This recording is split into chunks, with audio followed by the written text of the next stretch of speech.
See if you can imagine this. You're running 70 framing crews in 5 states, cranking out 1,000 houses per year. And oh, did I mention, by the way, that you wrote the Roof Framers Bible, which is a fantastic reference book for roof cutters? I mean, there's more information in here than you can carry in your cell phone. Not really, but man, there's a ton of information. Well, this describes Barry Mussell. I've been acquainted with Barry for a couple of years. He was just in my shop a couple of weeks ago with Nate and I, and we sat down and talked to him about whether or not the golden age of construction is behind us.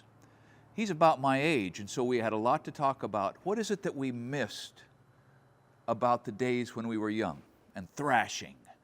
And what is it that we are glad is gone?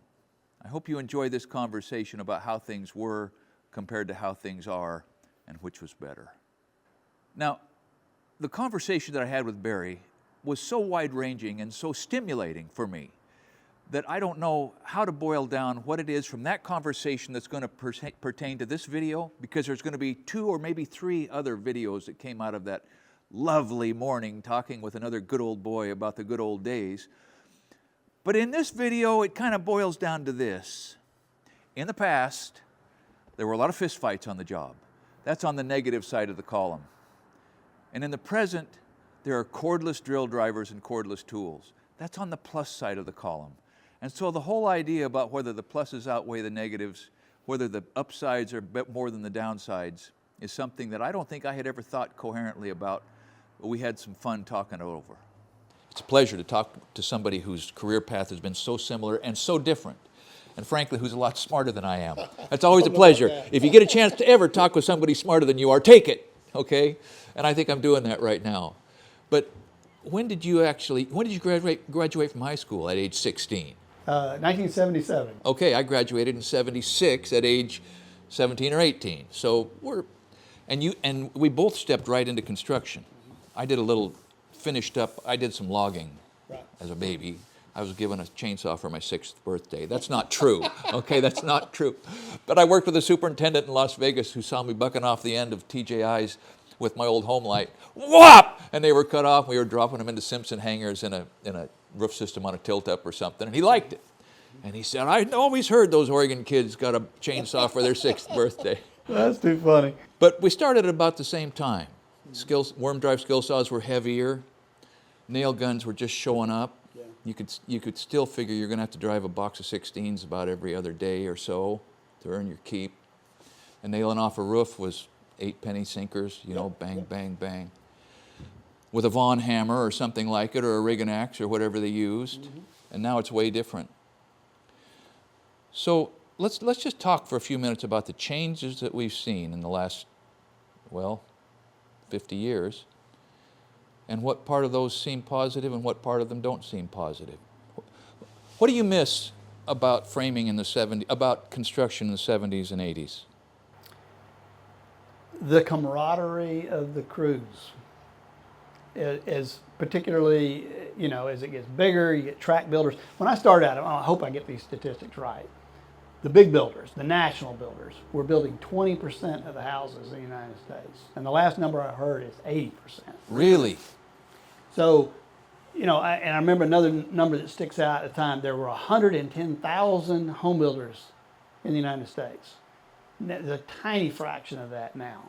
Yeah. And as you are alluding to in your comments about the lot cost, that's a big, big chunk that has driven them out. The small towns now have to be the home of the small builder, because in larger towns where there's more demand for the available land, you just cannot compete. And either the land developments or the large builders, sometimes they're the same entity, they gobble up the available lots. I've been insulated from that because I've been in a small town since I left Las Vegas in in 94. And there were big builders there. Obviously, we talked about Del Webb, and I worked for some big framing companies, but not like it is now. So let's talk about safety. Safety, okay? What kind of changes have you seen? What do you miss about the attitudes towards work on the job in the 70s and 80s, and what do you see as a net gain? Well, the stuff that we did as young men was just plain stupid. Yep, And that just, I think, comes with being young. it does. You can't blame that And on men, the industry. young and men, right? Testosterone poisoning. So I can't blame that on the industry per Right. se. I think a certain amount of that dynamic is always going to be there. But clearly today, the insurance drives so much of the economics of home building. Workman's comp rates are just absolutely outrageous. And so it does bring a larger focus, and of course renewed federal enforcement with OSHA and so forth in recent administrations. You're forced into bring a more detailed eye toward the safety factors. And let's be honest, I mean, that's good in a lot of ways. Fewer injuries are good. But OSHA will tell you what you can't do. They cannot tell you what you can do. There you go. It is impossible. I started to say practical impossible. I say it is impossible to frame a house and meet OSHA regulations. You know, because you are creating platforms where you have to locate yourself to create the next platforms and the next diaphragms, and there is nothing higher than you are to tie to. So if they're out to get you, they're going to get you. They'll get you. And it's a real problem. That being said, obviously, I've seen a lot of people injured. I've seen people killed, people badly injured for life. And you don't want that. And you always want to push best practices. But I've also seen people hurt trying to follow asinine rules that completely devoid of any common sense. Yeah. Boy, that is true. And like you said, I think back to the things that we would do just as a matter of course without ever thinking about it. There's a wall standing there. It's pretty well braced, and you got to get from here to there. Well, it's much faster to get on the wall and walk down there than to bring the ladder with you and set it up over and over and over again. And it's interesting that I can't remember ever seeing anybody fall off of a wall when they were deliberately getting from point A to point B. The accidents that happened when being high was incidental to what you were doing, when you were distracted by a task. Yeah. But nonetheless. So let's talk about tools. Do you miss hand driving? Do you miss seeing guys like Larry Hahn who could tap and set, tap and set, tap and set? I watched a guy one time. He was a spawned out hippie. Kelly and I were married. We were living in Washington. It was 1979 probably. I was learning to be a carpenter. Mm-hmm. And this old hippie with a ponytail and no shirt, and he had a 28-ounce Vaughn, and he carefully crowned all his studs.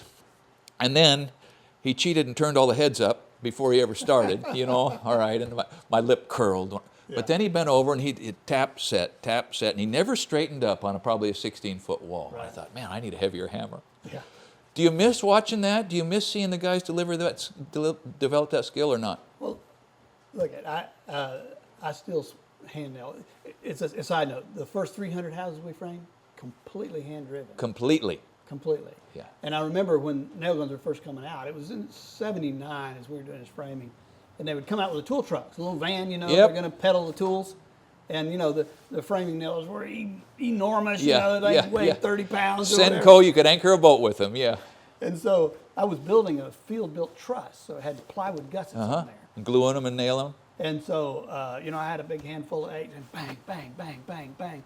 And the guy pulled up with a tool truck, and I said, hold on, I got to get this done for the crew. I'll be with you in just a second. And so I nailed off all those gussets, and I got finished. I turned around, and he was gone. I said, where'd he go? He said, you don't need a nail gun. You don't need a nail gun, son. That's funny. That's funny. But a few years back, we went and framed a house in Hawaii with my structural engineer's son. And so I was out there working with, this is a 5-man Latino crew plus my son. We're out there doing it. And they were making fun of me because I was hand driving stuff, we're putting up a brace, you're going to put up a brace. And they're dragging an air hose all the way over there. And I, pull out and bang it in there, and they're making fun of me, Why don't you use the air gun? We went to tear those braces off. They knew every one I put up because that old galvanized 16 hung on. Oh, a galvanized 16, compared to that air gun. Yeah, it did. It did. I'm a believer in hand drive, and two, let's face it. There's a place for nail guns, absolutely, but a house that's hand driven, you will have way less drywall problems. Interesting. Way less, because the dead blow of that hammer pulls those members together. Yeah. So when you get that normal and impossible to avoid, the shrinkage of the wood and everything, you're going to have some settlement of that frame. Sure. But if you start out with all those members tight. Yeah. Yeah. Your more minor drywall cracks and nail pops and all that is massively diminished. That's good. That's good. What else do you miss about construction in the 80s? I tell you what I miss. I miss when you need a job, going out and just driving up on the job and saying, hey, I need work. Now they'll say, go to the office, hard hat required, can't come through the fence. And I think, how would a young guy go about finding a job? You fill out applications online and wait for an email to show up? Yeah. No, you need to be able to walk up and make eye contact and shake his hand and make sure that you're exactly as strong as he is in the grip. And yeah, I miss that. Life was less complicated, for sure. It was less complicated, for sure. So what do you think, what do you see as huge improvements in construction now?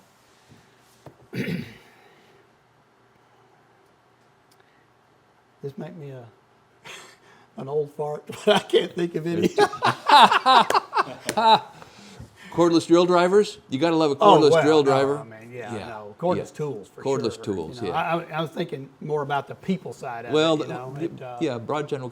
And materials. I mean, materials are regular now. I mean, the ends on the studs, precision cut studs are precision cut. That's a plus, right? We don't have to cut the stack of studs anymore. We always used PET trusses. I mean, PET studs, except if we're doing, a tall garage or basements or something, you would cut them. But yes, standardized dimension in lumber is better. It's predictable now.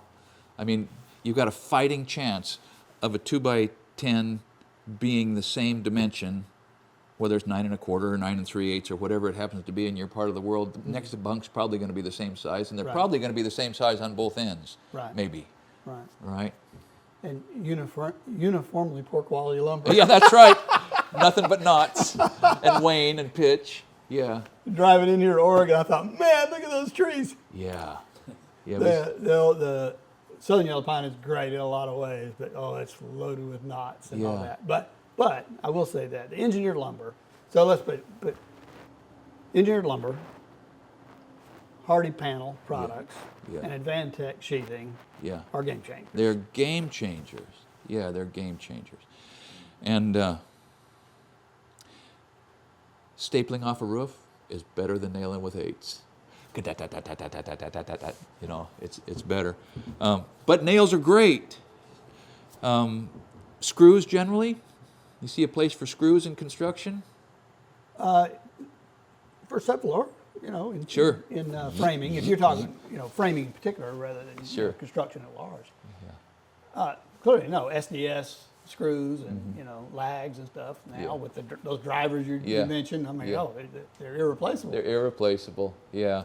So on balance, I guess people have always pined for the good old days, right? And freedom is the hardest thing to give up, but injuries are good to give up. We got to come home to our kids every night, right? Absolutely. Yeah. And okay, so as we wrap this up, construction in Las Vegas, fist fights were still not uncommon. Okay, there's a whole segment of construction labor now, but more so then perhaps. It's just plain rough. It's a place that people can go and get a job when they just can't go anywhere else. I got to think that's less now. Oh, I think so, for sure. And that's good, right? People have to find other ways to get along with each other. I don't think they're as tough as they used to be. Who are they going to fight? They haven't had as much practice, right? Yeah, haven't had as much practice. Yeah.